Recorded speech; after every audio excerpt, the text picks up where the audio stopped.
Même Martin Fayulu, malheureusement, dans l'ignorance totale de la Constitution, c'est pourquoi nous disons toujours très violation intentionnelle de la Constitution. Il faut prouver ça. Théodore Ngoï que la déchéance du président de la République ne peut être prononcée qu'après sa condamnation par la Cour constitutionnelle. C'est l'unique organe. Ce n'est pas le Parlement.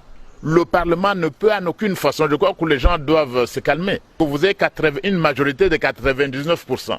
Même de 100%, le Parlement ne peut pas déchoir le président de la République. Et la matière est bien prévue, l'article 157 à 168, je crois, de la Constitution. Il faut lier ça aussi à la loi organique numéro 13/026 du 15 octobre 2013 qui parle de l'organisation et du fonctionnement de la Cour constitutionnelle. C'est la Cour constitutionnelle qui peut le faire, article 100 à 105.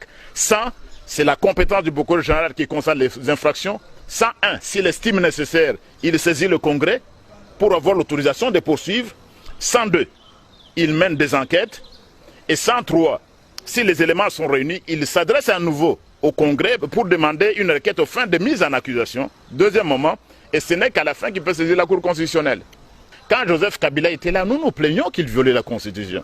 Mais aujourd'hui également, les citoyens congolais ont le droit de veiller à ce que la Constitution soit respectée.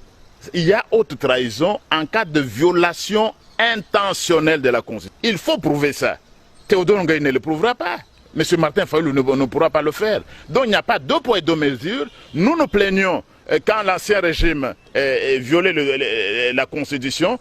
Et également à l'heure actuelle, vous constatez que tout le monde est libre.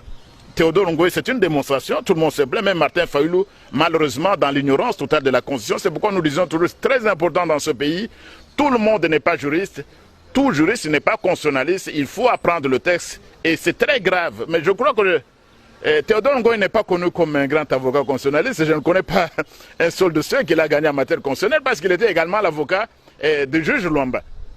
Et je ne pense pas, il n'est pas reconnu comme un avocat, c'est un avocat du droit pénal, droit de la famille, droit des contrats, qui n'ont rien à voir avec le droit constitutionnel. Mais je crois qu'il y a intérêt pour lui à revoir les notions de droit constitutionnel.